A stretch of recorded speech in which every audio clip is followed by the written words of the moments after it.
नमस्कार दोस्तों, आज हम बात करने वाले हैं एक ऐसी खबर की जिसने पूरी दुनिया की राजनीति में हलचल मचा दी है। हाल ही में वेनेजुएला से जुड़ा एक बड़ा दावा सामने आया है, जहां वहां के राष्ट्रपति ने आरोप लगाया है कि उन्हें अमेरिका द्वारा जबरन पकड़ा गया और इस पूरे मामले को उन्होंने किडनैप बताया है। हालांकि यह बात साफ कर देना जरूरी है कि यह एक आरोप और दावा है, न कि कोई पुष्टि की गई सच्चाई। वेनेजुएला के राष्ट्रपति का कहना है कि अमेरिका ने उनकी मर्जी के खिलाफ कार्रवाई की और यह उनके देश की संप्रभुता पर सीधा हमला है। उनका दावा है कि किसी भी देश को दूसरे देश के चुने हुए नेता के साथ इस तरह व्यवहार करने का अधिकार नहीं है। वहीं दूसरी तरफ अमेरिका और डोनाल्ड ट्रंप की ओर से इस पूरे मामले को बिल्कुल अलग नजरिए से देखा जा रहा है। अमेरिका का कहना है कि यह कोई किडनैप नहीं, बल्कि कानूनी कार्रवाई थी जो अंतर्राष्ट्रीय नियमों और कानूनों के तहत की गई। उनका दावा है कि यह कदम सुरक्षा और कानून व्यवस्था से जुड़ा हुआ था। अब सवाल यह उठता है कि यह मामला इतना बड़ा क्यों बन गया। असल में जब किसी देश का राष्ट्रपति इस तरह के आरोप लगाता है तो मामला सिर्फ दो देशों तक सीमित नहीं रहता। इसमें अंतर्राष्ट्रीय कानून, देशों की संप्रभुता और वैश्विक राजनीति सब शामिल हो जाती है। यही वजह है कि संयुक्त राष्ट्र और दुनिया के कई देश इस पूरे घटनाक्रम पर नजर बनाए हुए हैं। कुछ देशों का मानना है कि अगर यह कार्रवाई गैरकानूनी साबित होती है तो यह भविष्य में अंतर्राष्ट्रीय संबंधों के लिए खतरनाक मिसाल बन सकती है।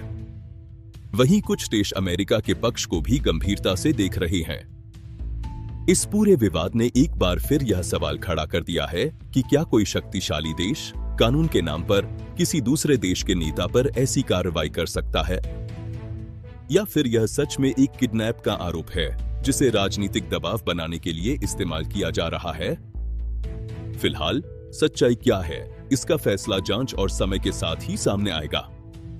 लेकिन इतना तय है कि यह मामला आने वाले दिनों में वैश्विक राजनीति को और गर्म करने वाला है। अब सवाल यह है कि क्या यह वाकई किडनैप था या एक कानूनी कार्रवाई। आपकी राय क्या है, हमें कमेंट में जरूर बताइए। नमस्कार दोस्तों, आज हम बात करने वाले हैं एक ऐसी खबर की जिसने पूरी दुनिया की राजनीति में हलचल मचा दी है। हाल ही में वेनेजुएला से जुड़ा एक बड़ा दावा सामने आया है, जहां वहां के राष्ट्रपति ने आरोप लगाया है कि उन्हें अमेरिका द्वारा जबरन पकड़ा गया और इस पूरे मामले को उन्होंने किडनैप बताया है। हालांकि यह बात साफ कर देना जरूरी है कि यह एक आरोप और दावा है, न कि कोई पुष्टि की गई सच्चाई। वेनेजुएला के राष्ट्रपति का कहना है कि अमेरिका ने उनकी मर्जी के खिलाफ कार्रवाई की और यह उनके देश की संप्रभुता पर सीधा हमला है। उनका दावा है कि किसी भी देश को दूसरे देश के चुने हुए नेता के साथ इस तरह व्यवहार करने का अधिकार नहीं है। वहीं दूसरी तरफ अमेरिका और डोनाल्ड ट्रंप की ओर से इस पूरे मामले को बिल्कुल अलग नजरिए से देखा जा रहा है। अमेरिका का कहना है कि यह कोई किडनैप नहीं, बल्कि कानूनी कार्रवाई थी जो अंतर्राष्ट्रीय नियमों और कानूनों के तहत की गई। उनका दावा है कि यह कदम सुरक्षा और कानून व्यवस्था से जुड़ा हुआ था। अब सवाल यह उठता है कि यह मामला इतना बड़ा क्यों बन गया। असल में जब किसी देश का राष्ट्रपति इस तरह के आरोप लगाता है तो मामला सिर्फ दो देशों तक सीमित नहीं रहता। इसमें अंतर्राष्ट्रीय कानून, देशों की संप्रभुता और वैश्विक राजनीति सब शामिल हो जाती है।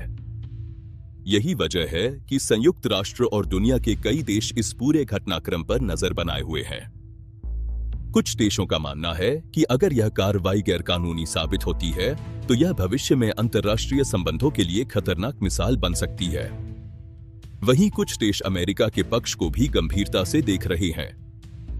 इस पूरे विवाद ने एक बार फिर यह सवाल खड़ा कर दिया है कि क्या कोई शक्तिशाली देश कानून के नाम पर किसी दूसरे देश के नेता पर ऐसी कार्रवाई कर सकता है, या फिर यह सच में एक किडनैप का आरोप है जिसे राजनीतिक दबाव बनाने के लिए इस्तेमाल किया जा रहा है। फिलहाल सच्चाई क्या है, इसका फैसला जांच और समय के साथ ही सामने आएगा। लेकिन इतना तय है कि यह मामला आने वाले दिनों में वैश्विक राजनीति को और गर्म करने वाला है। अब सवाल यह है कि क्या यह वाकई किडनैप था या एक कानूनी कार्रवाई। आपकी राय क्या है, हमें कमेंट में जरूर बताइए।